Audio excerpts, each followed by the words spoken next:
Hi viewers, welcome to my channel Anu's vlogs. ఈరోజు మనం బీరకాయ తొక్కతో పచ్చడి ఎలా చేయాలో చూద్దాం. ముందుగా ఇలా ఒక అర కేజీ బీరకాయలు చక్కగా వచ్చిన తొక్క రెడీ చేసుకోవాలండి. అలాగే ఇందులోకి ఒక 50 గ్రాములు పెసరపప్పు, ఇంకా పోపుకి ఆవాలు, జీలకర్ర, అలాగే వెల్లుల్లి, ఎండుమిర్చి, శనగపప్పు, మినపప్పు, కరివేపాకు, ఇంకా కొద్దిగా చింతపండు, ఒక చిన్న నిమ్మకాయ సైజ్ అంతా చింతపండు. వీటన్నిటిని మనం ముందుగా రెడీ చేసుకోవాలండి. రెడీ చేసి పెట్టుకుని ఒక కళాయిలో ముందుగా ఒక 2 స్పూన్లు నూనె వేసుకోవాలి. నూనె కొద్దిగా కాగిన తర్వాత ఆవాలు అలాగే జీలకర్ర వేసుకోవాలి. ఆవాలు బాగా చిటపట్లాడిన తర్వాత అందులో వెల్లుల్లి ఒక 10 రెబ్బలు అయితే సరిపోతాయండి, బాగుంటుంది, ఆరోగ్యానికి మంచిదే వెల్లుల్లి. సో వెల్లుల్లి వేగిన తర్వాత కొద్దిగా ఎండుమిర్చి కూడా వేసుకోవాలి. అంటే మనకి టేస్ట్కి తగ్గట్టుగా, మేమైతే కొంచెం తక్కువ తింటాం కాబట్టి ఒక 6 వేసాను. అలాగే శనగపప్పు, ఇంకా మినపప్పు కూడా కొద్దిగా తగినంత వేసుకోవాలి. సో ముందుగా ఎండుమిర్చి వేయడం వల్ల కొద్దిగా డీప్ ఫ్రై అయింది, అందుకని నేను ఇవి తీసేస్తున్నానండి. తీసేసి మిక్సీ గిన్నెలో వేసేసాను. తర్వాత ఇందులో కరివేపాకు వేసి బాగా వేగిన తర్వాత మనం ముందుగా రెడీ చేసి పెట్టుకున్న పెసరపప్పుని ఇలా వేసి పెసరపప్పు కూడా వేయించుకోవాలి. పెసరపప్పు కూడా వేగిన తర్వాత వీటన్నిటిని బాగా, చూసారా, దోరగా బాగా వేగాయి కదా. ఇలా వేగితే మంచి కలర్ కూడా వస్తుంది మనకు పచ్చడికి కూడాని.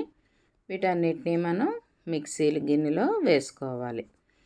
వేసేసి పక్కన పెట్టుకుని, ఇవ్వండి, పక్కన పెట్టుకుని మళ్ళీ అదే కళాయిలో కొద్దిగా నూనె వేసి, ఎక్కువ నూనె వేయకూడదు, 1 స్పూన్ నూనె వేసుకుని అందులో మనం ముందుగా రెడీ చేసి పెట్టుకున్న ఈ బీరకాయ తొక్కను వేసి కొద్దిగా మనం మగ్గించుకోవాలన్నమాట అండి. ఇది కొద్దిగా ఇలా వేపిన తర్వాత ఇందులో ఒక 2 స్పూన్లు సాల్ట్, అంటే రుచికి సరిపడా సాల్ట్ వేసుకోవాలి మనం తినేదాన్ని బట్టి. సో నేను ఒక 2 స్పూన్లు సాల్ట్ వేసాను. వేసిన తర్వాత ఇవి మగ్గాలంటే మనకి దీన్ని మూత పెట్టుకోవాలన్నమాట అండి. మూత పెట్టుకుంటే సాల్ట్ వేసిన తర్వాత మీకు తెలుసు కదా, కొద్దిగా వాటర్ వస్తుంది. సో ఆ వాటర్తో ఇది మనకి ఈ బీరకాయ తొక్క ఇదిగోండి ఫ్రై అయ్యి కొద్దిగా చక్కగా మగ్గిపోతుంది అన్నమాట అండి.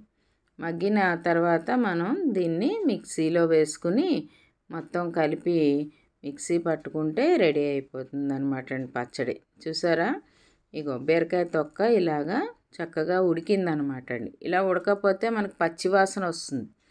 అందువలన ఆ పచ్చివాసన రాకుండా ఉండడానికి మనం ఇలా ఉడికించుకోవాలి.